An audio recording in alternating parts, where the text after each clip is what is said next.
Several maps have been attached to a bulletin board hidden inside the alcove. They're held up by small pins. The board has come loose from one corner.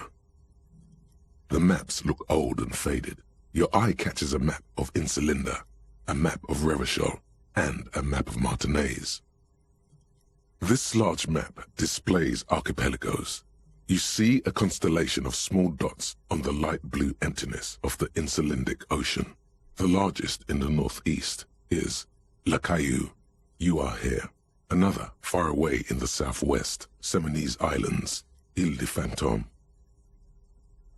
Ozon, Laurentide, Fas a la Mer, Archipelagos, North Arcade Islands, all just specks of dust on the vastness of the Insulindic. On the edges of the map, the color fades into a blur of dotted lines, black and white, disintegrating into mathematics. In the northeast, a dust mite stands on the north coast of Caillou in a bookstore. It's you. You can, on Caillou, Revachol, a single black star, on Ozon, Fondelier, and Vimandu, on Archipelagos, Croyan Moran, Villiers, on Seminine, Olduvai, and on Laurentide, Deora of the Seven Seas. 850 million people live on these little dots, an oceanic world of culture and commerce torn apart by history. The ocean breaks apart into a tangle of cosines and azimuths, all pointing into pale nothingness. Windy is the north azimuth. Grad is the northeast azimuth. Samara is the east azimuth. Seo is the west azimuth. Isolas, they're called. Connections to other worlds. Words past the Insulindian, unknown to you. You only know you've never been there. You have little idea what they are. Distant stars, gods, but looking at them makes you feel almost non-existent. Whatever they are, the Isolas are immeasurably large compared to you, and very, very far away. Perhaps they are gods, gods of distance and outer dust. The north coast of a verdant island is shattered by the delta of a river. It is the River Esperance. Countless bridges put the shards back together, connecting city blocks to river islands. La Delta says a great artificial heart in the center, teeming with life forms and construction. To the east, rolling hillsides, Le Jardin, Stella Marie, the suburbs of Saint-Baptiste, swallowed up into the megacity. They sound rich to you. This is Revachol East. Hudon, it's somewhere to live. Not bad. Then there's Jamrock. It's bad. People shouldn't live there, but they do. Then Forburg. It's almost as bad, and much larger. Then Coal City.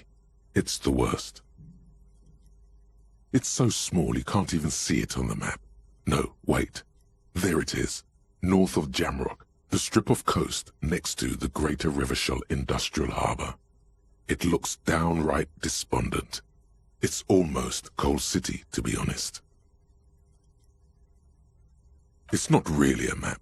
It's a tourist thing. A picture postcard with buildings on it, drawn from an isometric perspective. A date in the upper right corner says 48. Still, it's detailed. Could be pretty useful for scouting ahead. You see the jagged boxes of an industrial harbour, even the whirling in rags there. I'm sorry, officer. The map of Martinez is the only one available. The other two are not for sale anymore. And besides, you could scarcely afford them. They're quite valuable, though they might not look it. The map of Martinez is 90 cents, though. That old thing? It's an out-of-date map of a tourist location that never was nor came to be. From when some design studio people tried to spruce the place up 4 or 5 years ago. They also renovated the horse statue, set up those coin-operated viewers, and designed the new street lamps. The place does not look like a successful tourist trap, does it? They didn't get that far, for some reason. A shame the project never got going. Would be nice if someone fixed Martinez up. All these ruins are bad for business.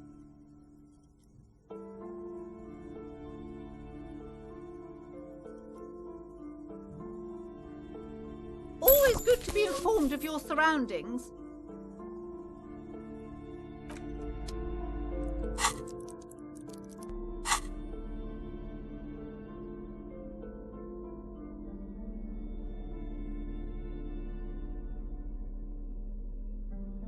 The worn map features the patchwork grid of the streets of Martinez, with directions to appropriately touristy locations. Year 48 resides on the upper right corner. Your finger moves through the various streets, across Rue de Saint Ghislain and Rue Saint-Sipar, over Saint-Brun and Martinez North. Finally, coming to a halt on the spot where you are currently standing, although the map gives no such indication itself. For a more detailed view of the map, go to your journal and select the Map tab.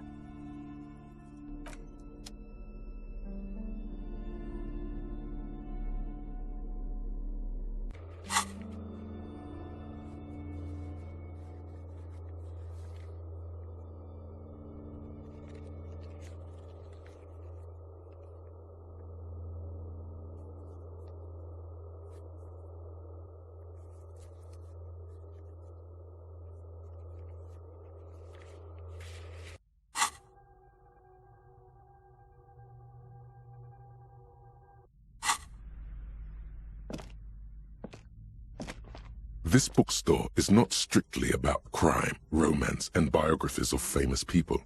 There's also a wide range of paranatural literature.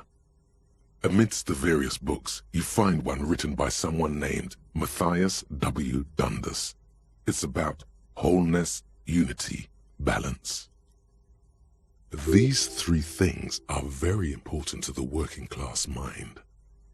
The point of the book, and many others on this shelf, is to give people medicinal advice in situations where they don't have access to paid health services.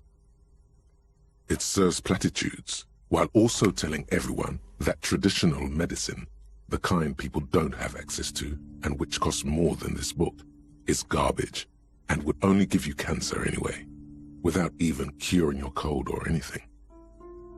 Wholeness, unity, balance, on the other hand, can basically take care of anything, though it is important to note. When it's up to your mind to heal yourself, then it's because of your mind that you're ill in the first place. The book features chapters on topics such as how to find magnesium. It even lists plants you can harvest magnesium from. How to continue drinking if you're an alcoholic who has destroyed his liver. And there's even a chapter on the ancient Seraïs tradition of using duck gallbladder preservatives to treat and prevent sexually transmitted diseases. Pre and post factum apply. Nothing worth buying. Sir, please, no browsing in that shelf. That wisdom is not for free. I can't have you end up, like, opening a police store next door and stealing my customers. Oh no!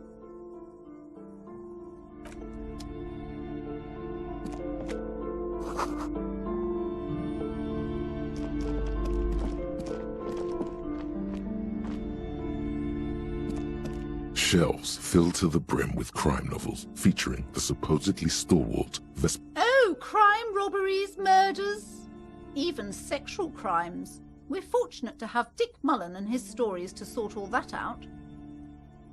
You're a police officer, apparently. You should buy all of these. They really do teach a person how to be a proper detective.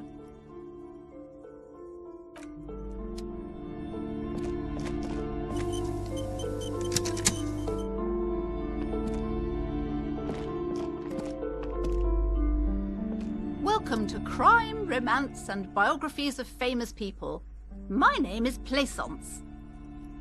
Be welcome, and please take responsibility for the energy you bring into this space. I am the proudest owner of our little shop of culture.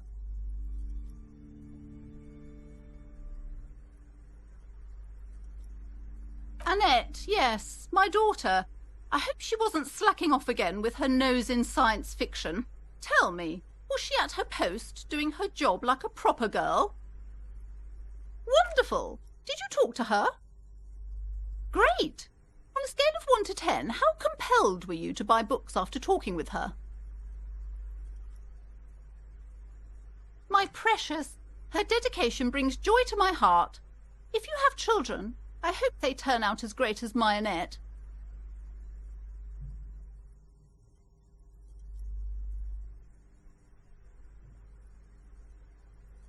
God!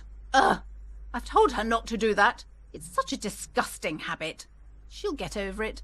Anxiety is a part of life. She can, if she has enough willpower. This is what's called growing pains. Life isn't easy. Life doesn't give breaks. Come on, ma'am. It's obvious she can't do anything about it. You are placing an unnecessary burden on a young child.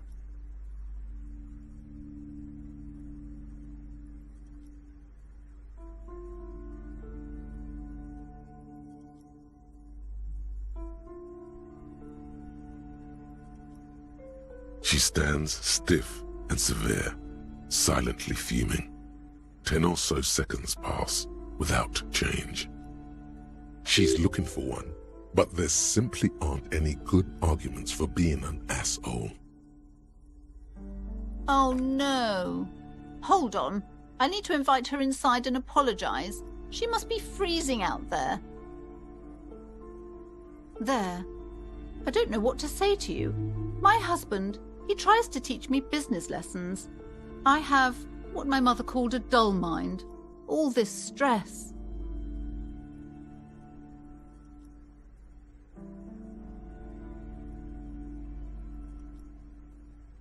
Yes, my husband is a successful entrepreneur east of the river.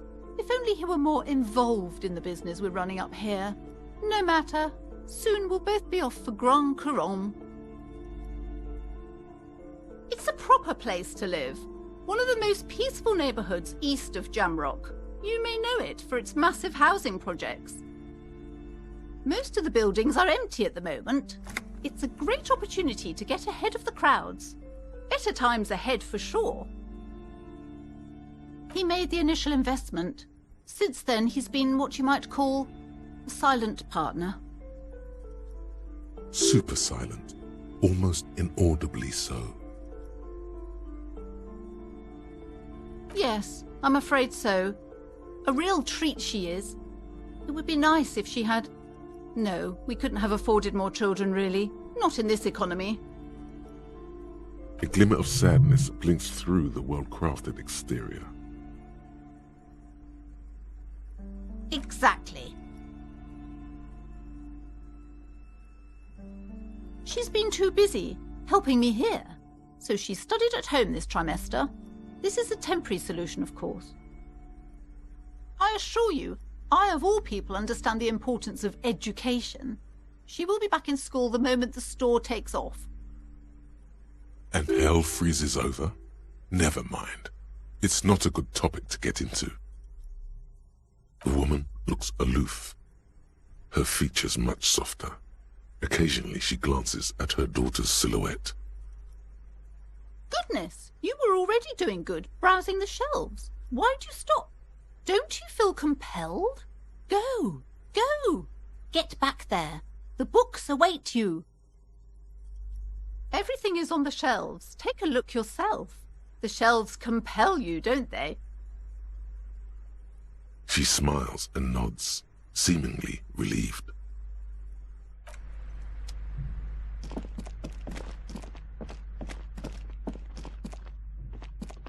Shelves full of biographies of famous people who have... A true cultural touchstone. Enjoy the read.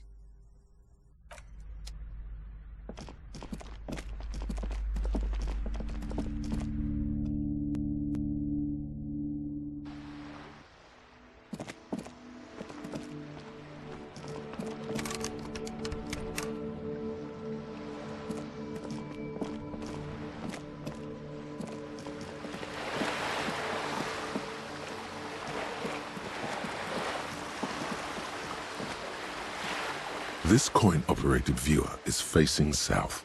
The instruction manual says to insert 25 centimes and pull the handle while looking inside.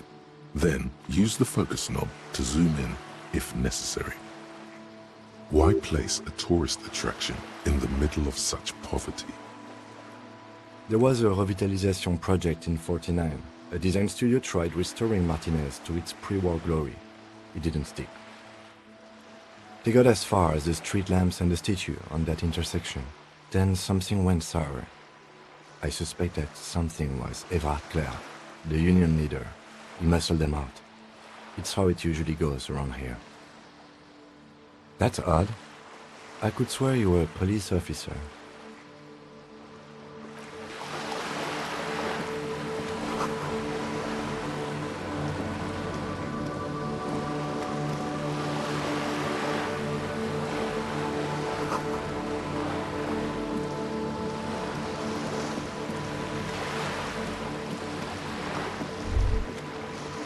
Whoa, what have we here? A bridge with loose nails and rot-infested wood that creaks in the wind. A construction code violation if there ever was one. True, they never cleaned up the war damage. The rest of Revachol looks better, though. The bridge is fine enough. Locals use it all the time, after all. It's nothing to worry about. Shall we?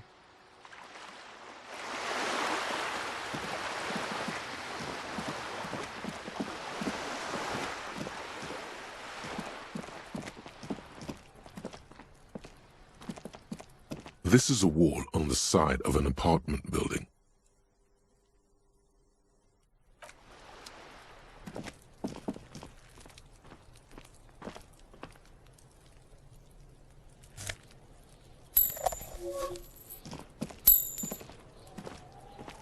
Are you trying to sneak up on me? Come to slit my throat in my sleep? Apparently, she doesn't like people standing behind her back. Logic error. She is not sleeping right now. Pig's come to take me out? Trying to snuff me out? Then why are you sneaking up on me like that? It's not a good idea to scare me, pig. Not a good idea at all.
There must be another way into the building.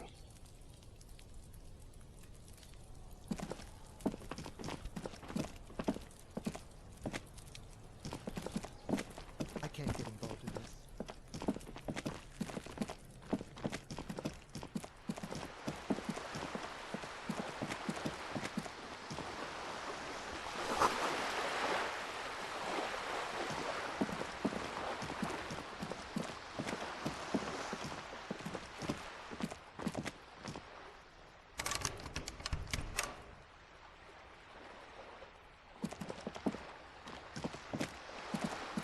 Hey, up here, Piggo.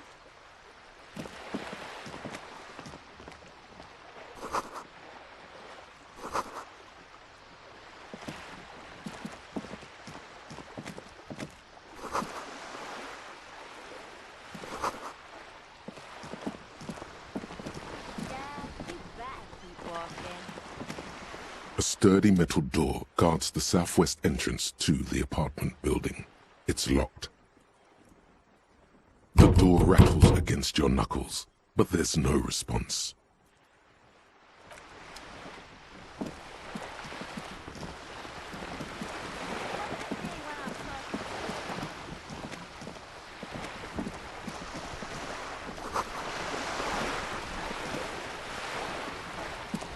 A striking woman leans against the cabin top of her sailing boat, smiling as you approach. Her green raincoat glistens with droplets. A silk scarf is tied around her throat. Good evening, officers. I'm Joyce. Joyce L. Messier. I represent the board of Wild Pines, the owners of the harbour. You gentlemen must be from the RCM.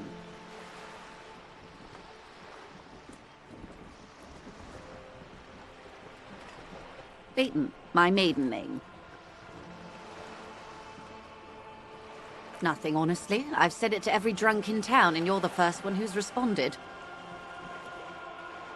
Relax. She meant it in jest. I'm glad to see you here.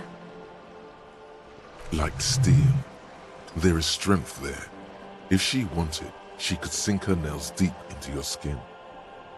I was dispatched to handle a strike, not a lynching. Anything I can do to assist the RCM in this matter, I will, gladly. That is good to hear, madame. My colleague will take the lead on this interview. I should let you know that he is recovering from an unusual medical episode. Very unusual. But I can assure you of his ultimate competency. It happens quicker than a shooting star. But did the lieutenant just wink at you? How interesting. I wish you a swift recovery. In the meanwhile, you have my full cooperation, and the full cooperation of the Wild Pines group. Why, yes I am.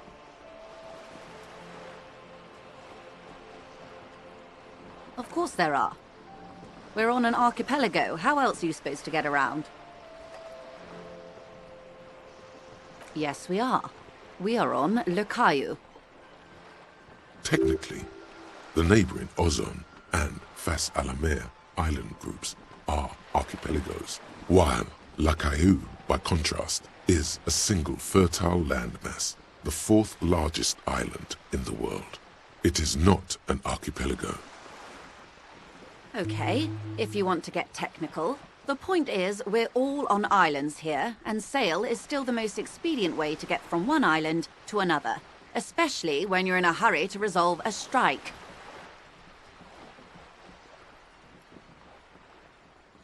I haven't seen anyone else drive a souped-up Capri Kenema motor carriage either. Actually, that motor carriage has been specially issued to serve as a patrol and pursuit vehicle. It's for crossing long distances in the greater Ravachol industrial harbor. It's not a toy. Neither is this. A toy, I mean. It's a machine for crossing long distances in the Bay of Revachol, between the city and the islands. You need to make this lady admit she's only riding around on this boat because she's rich. Why what? Stop thinking. Take her down.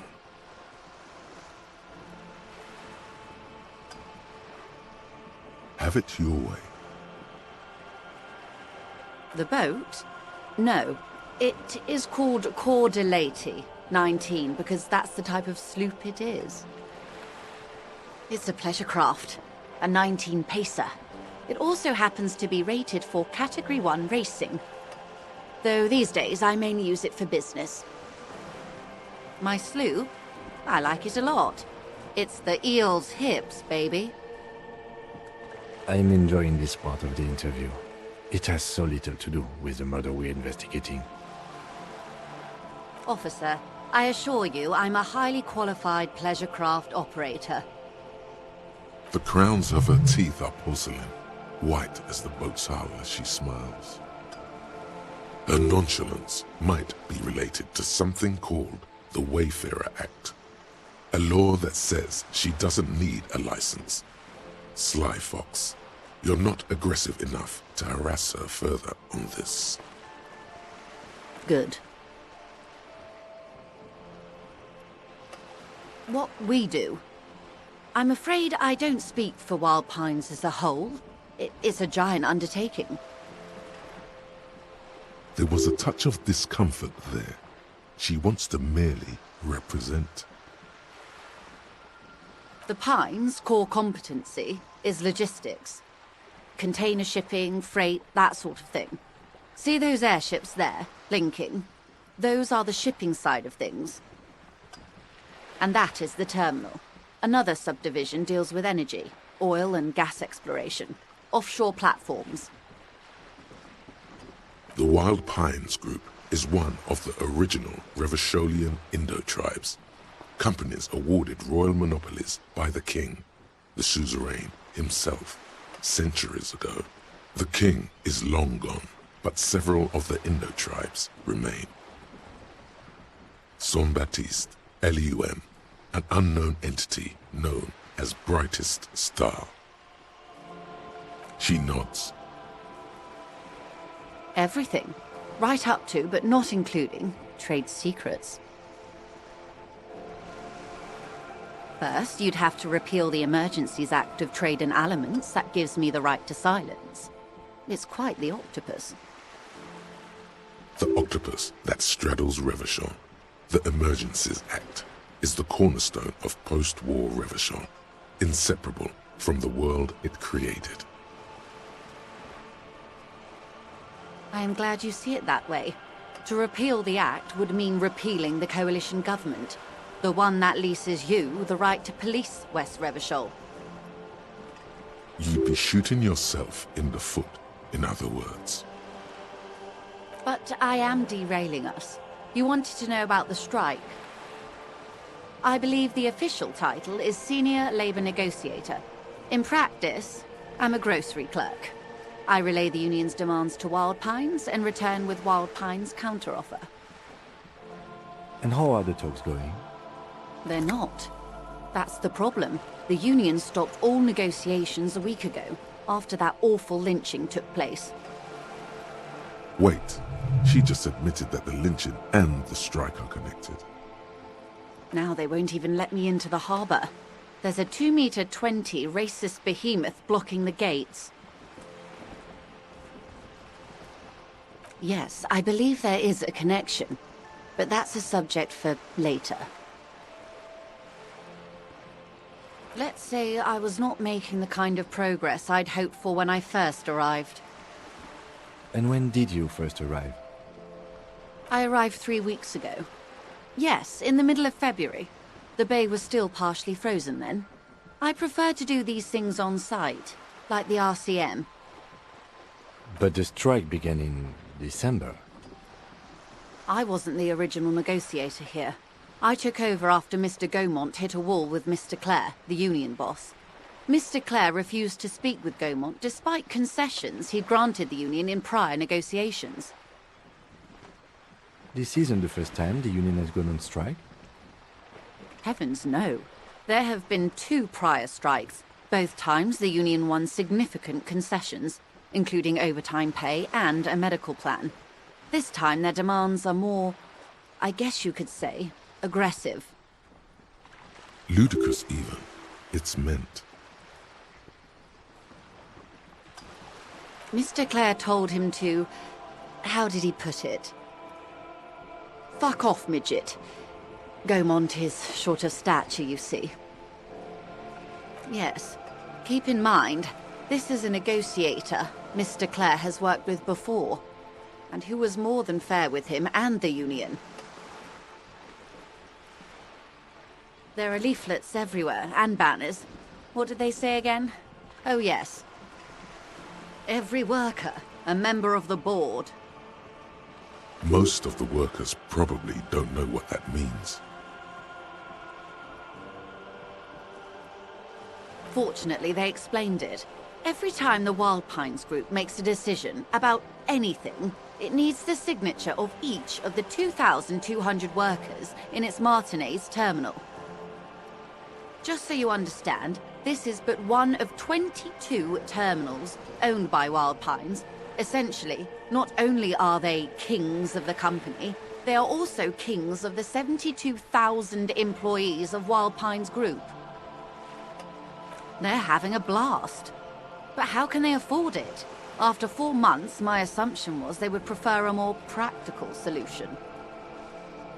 I'm not sure. Naturally, I assume that was just their opening position, a hard-nosed tactic with a side of mockery. But there's been no follow-up, just the same nonsensical slogan repeated over and over again. And now, people are getting lynched, I hear. Behind the whirling in rags. A disastrous situation if there ever was one. Excuse me, from whom did you hear about this lynching? I first heard it from the bowyer at the gates. The one whose very name advertises his aversion to work. I think he said it was, "Call me mañana." This checks out. The scabs? You mean the huddled masses of Jamrock, come to plead for work where the union refuses to? Don't let her answer it herself.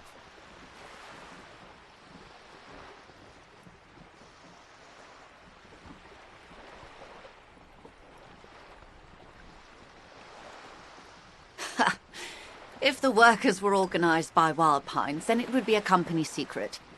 I could not share it with you. Not yet, at least. It's implied. She's open to discussing this matter with you at a later occasion. Everard Clare is a man of the utmost integrity. If you can say one thing about him, it's that he always puts the interests of the workers first. Of course not. Everard is fantastically corrupt. I imagine he has a thick, viscous goo where you and I have blood. He is the most corrupt individual I have ever seen, and I deal with men like him for a living. If there is anyone more venal, more irredeemably nepotistic, then it's his twin brother, Edgar. Yes, Edgar looks exactly like his brother, except for that lazy eye. He also talks exactly like Everard does, and when one's term as foreman is up, the other takes over. It's how they circumvent the term limits, you see, with a funny little switcheroo. While in office, they've embezzled God knows how much of their workers' dues. The Débardeurs Union was once a perfectly normal institution. 20 years ago, anyway. It must not have been easy to establish under the Emergency Act, but they did it. I can respect that. Organized labor at its best, as they say.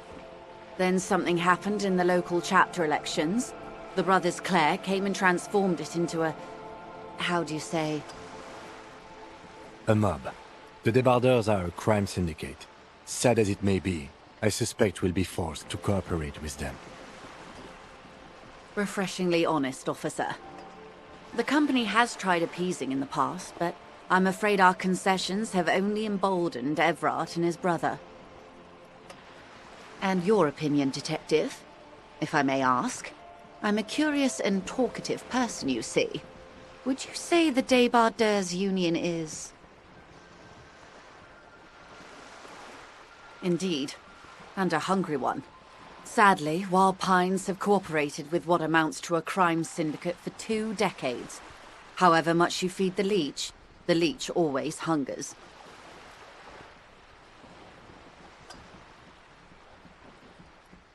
I'm glad you asked. There was a woman, the previous forewoman of the Union. She disappeared. Disappeared? Yes. On the last day of the local chapter elections, her daughter phoned in and said she wasn't running anymore, or coming to work. Ever. End of story. This forewoman, her name? Sadly, the company records do not even give a name. She's just forewoman. In private correspondence, Holly. I don't even know if it's a sir or given name, and I don't have access to the Union's files. Downright haunting, if you ask me. The Wild Pines suspected foul play, but what could they do? It was a Union matter. The point of the presentation is, these kinds of things happen around the Clares. Watch out when you're dealing with him. Thank you for your concern, ma'am. We'll be just fine. Of course. How else can I help? Quite a few things, I'm afraid. The information I'm to share with you includes sensitive trade secrets. For the sake of my employer, I have to ask for your names and badge numbers. Of course, ma'am. We should have introduced ourselves. I am Lieutenant Kitsuragi, from Precinct 57. And this is my colleague from Precinct 41. I'm afraid he doesn't have his badge at the moment. I hope mine will suffice. How curious. Why is that, Detective?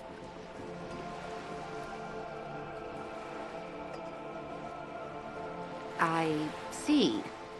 So, are you saying you lost your badge during the course of this episode? Oh dear. Some kind of encephalopathic amnesia. I don't even know how to respond. I do believe you, naive as that may sound. I simply can't imagine what you gain by faking such a condition.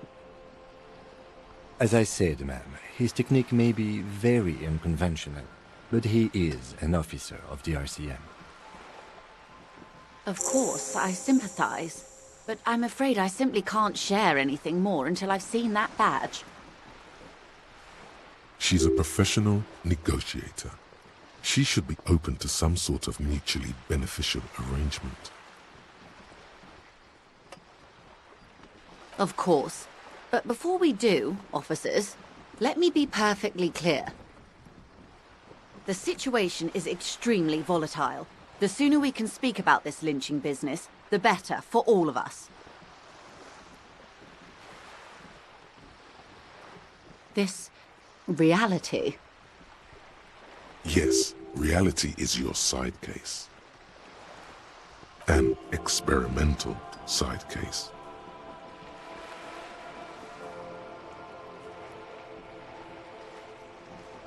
How truly curious. A sort of philosopher detective. Are they now? A deep synthesis. I'll assist you however I can then. Go ahead. Ask. All right, we're in. I know these all look good, but begin with the first, okay? We're in Martinez, baby. Martinez is a district of Revachol.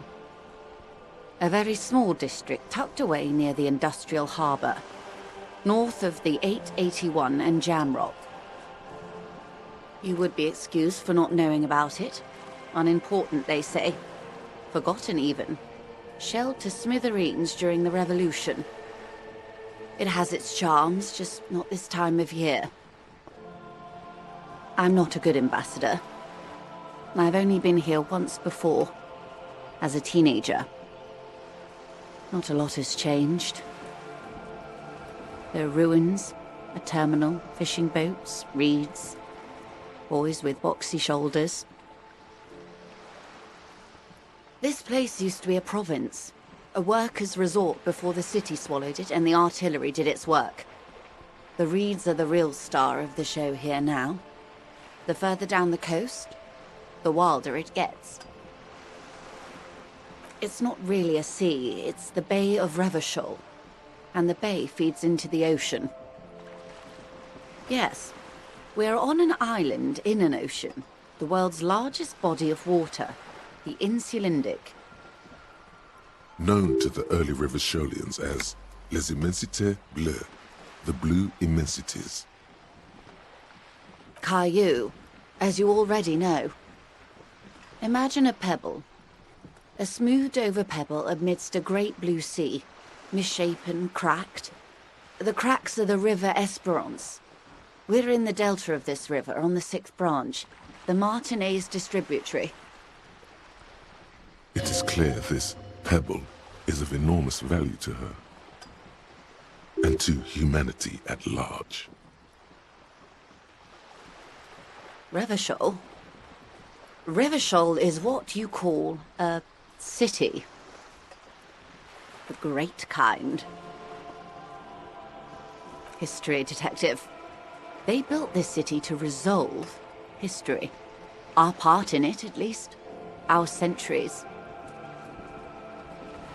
The nations of the Occident, or migrant workers from Semenine and Ile Marat, depending on your creed.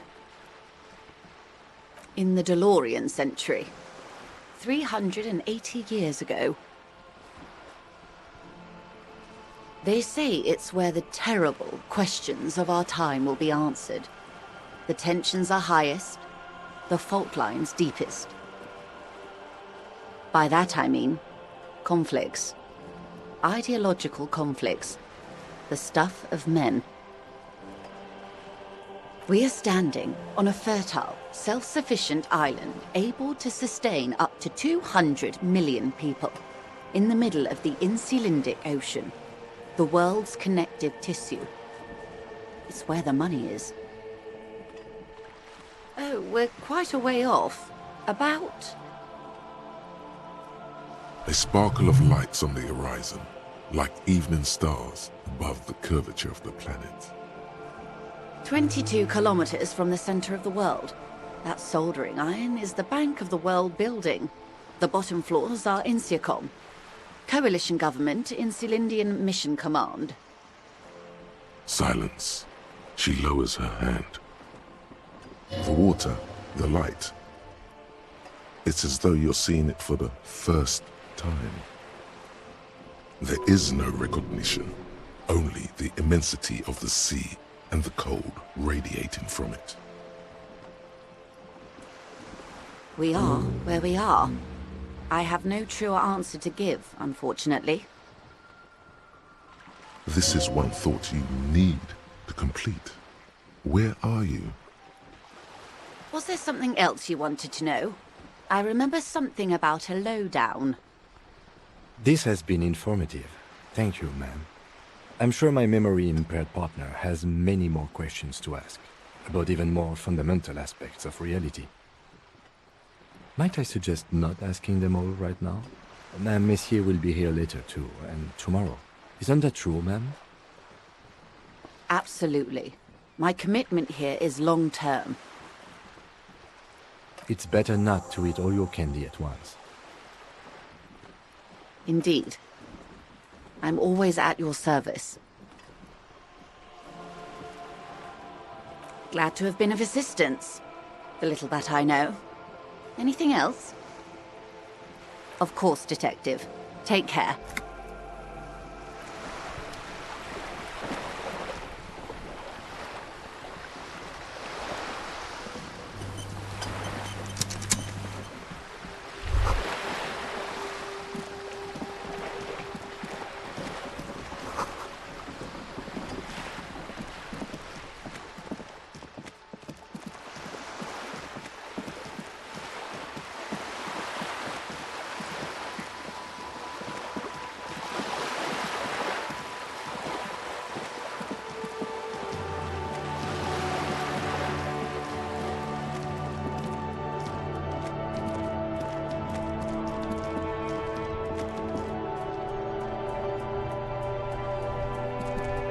We should think about calling it a day, maybe. The nights are still miserably cold this time of year. You should take care of that, then. Let's talk to him anyway. An officer of the RCM shouldn't be sleeping in the streets. We'll figure something out.